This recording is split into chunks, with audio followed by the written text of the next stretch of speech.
नमस्कार, स्वागत है दोस्तों। इस समय की तमाम बेहद बड़ी खबरें लेकर आए हैं। महाराष्ट्र से ताजा बड़ी खबर आ रही है। पूर्व सीजीआई डीवाई चंद्रचूड़ में जबरदस्त तरीके से हमलावर दिखे हैं उद्धव गुट के नेता संजय राउत। क्या कुछ दोस्तों अपडेट है जानेंगे। इसके साथ ही झारखंड से भी बड़ी खबरों को जानेंगे। सभी चुनी हुई बड़ी खबरें हैं, मुख्य समाचार। आप लोग बने रहिए साथ में। दोस्तों वीडियो अच्छा लगे लाइक कीजिएगा। अगर आप नए हैं चैनल पे तो आपसे रिक्वेस्ट है सब्सक्राइब करके घंटी के आइकन को जरूर दबाइएगा। जी हाँ दोस्तों, पूर्व मुख्य न्यायाधीश रहे डीवाई चंद्रचूड़ को जबरदस्त तरीके से घेरा है शिवसेना उद्धव गुट के नेता संजय राउत ने। दोस्तों बताते चले, विधायकों की अयोग्यता मामले पर फैसला नहीं दे पाए थे यहाँ पर, और इस पूरे मामले पे दोस्तों उद्धव ठाकरे चुनाव के दौरान भी पूर्व मुख्य न्यायाधीश रहे चंद्रचूड़ पे हमलावर दिखे।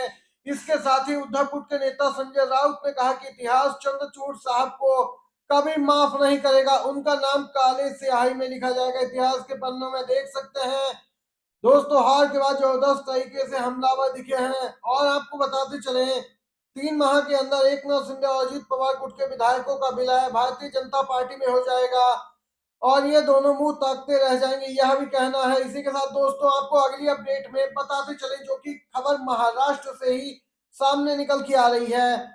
बीजेपी के सहयोगी नहीं कर पाएंगे आसानी से बीजेपी को ब्लैकमेल। जी हाँ, विधायक हैं कुछ ऐसे जो कभी भी पाला बदल सकते हैं। महाराष्ट्र चुनाव 2024 बीजेपी के लिए ऐतिहासिक चुनाव सिद्ध हुआ।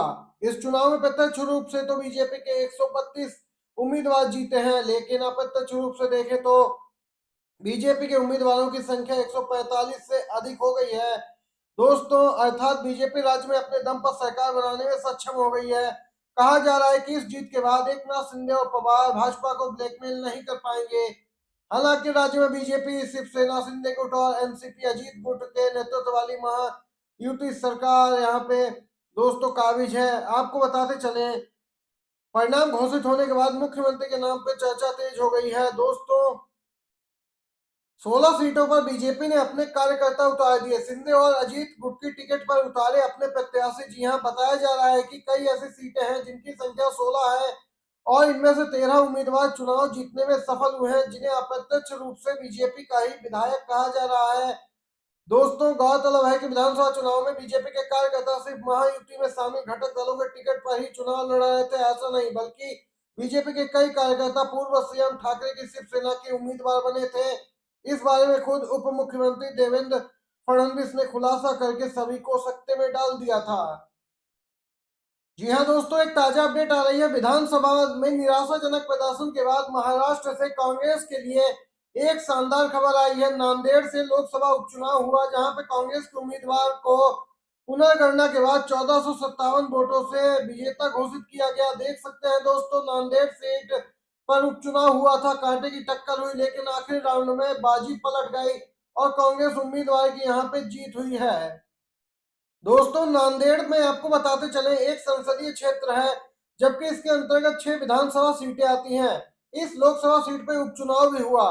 दोस्तों बता दें कि लोकसभा सीट तो जीत ली गई, लेकिन नांदेड़ की सभी 6 विधानसभा सीटें इंडिया गठबंधन हार गया। आप इसमें विश्वास कर सकते हैं कि वहां पर लोकसभा की तो यहाँ पे सीट जीत ली, लेकिन विधानसभा की सभी 6 सीटें नांदेड़ की हार गई इंडिया गठबंधन।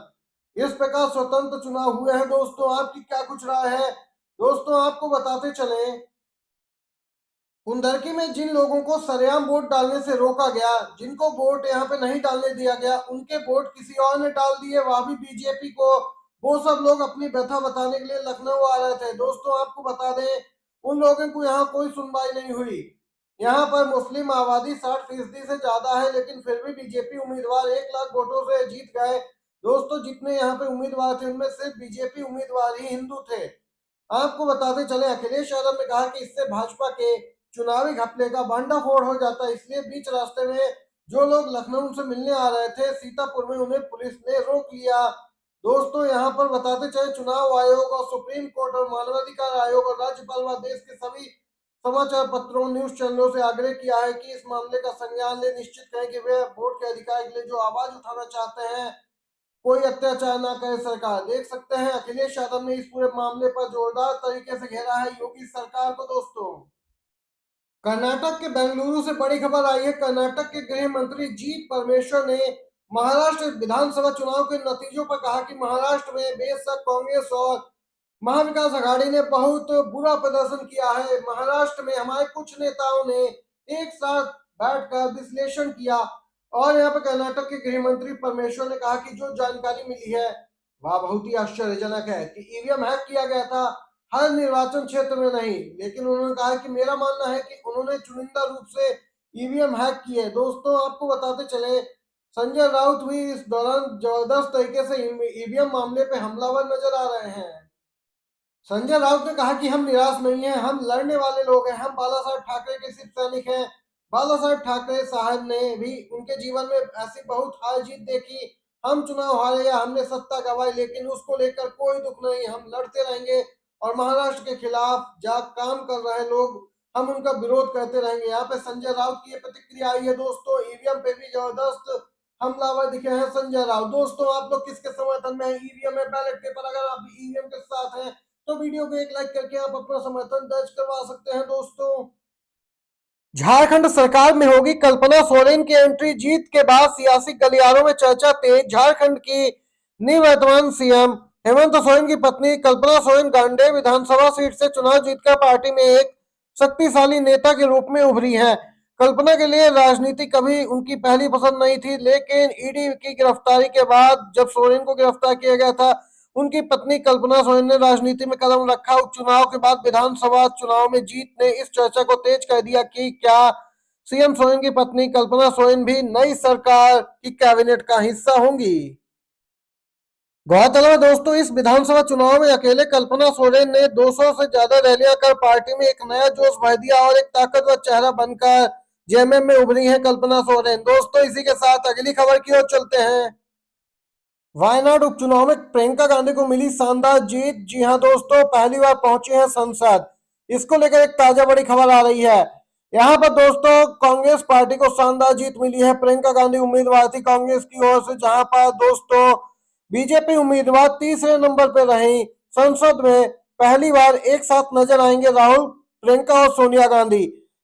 प्रियंका गांधी ने 6 लाख से अधिक वोट हासिल कर यहाँ पर दोस्तों माकपा के नेतृत्व वाले वाम लोकतांत्रिक मोर्चा के उम्मीदवार सत्येंद्र मोकेरी को हराया, जबकि दोस्तों भाजपा के उम्मीदवार नाव्या हरिदास यहाँ पे तीसरे नंबर पर ही रही। प्रियंका गांधी की जीत के साथ दशकों में पहली बार नेहरू गांधी परिवार के 3 सदस्य सोनिया, राहुल और प्रियंका गांधी अब संसद सदस्य हैं। जीत से उत्साहित प्रियंका गांधी ने वायनाड के लोगों का शुक्रिया कहा। संबोधन के दौरान दोस्तों ये ताजा बड़ी खबरें थी। सभी मुख्य समाचार इस समय की आप तक पहुंचाए हैं। वीडियो अच्छा लगा हो आपको तो लाइक कीजिएगा, शेयर कीजिएगा अपने सभी दोस्तों में भी। वीडियो देखने के लिए बहुत बहुत धन्यवाद।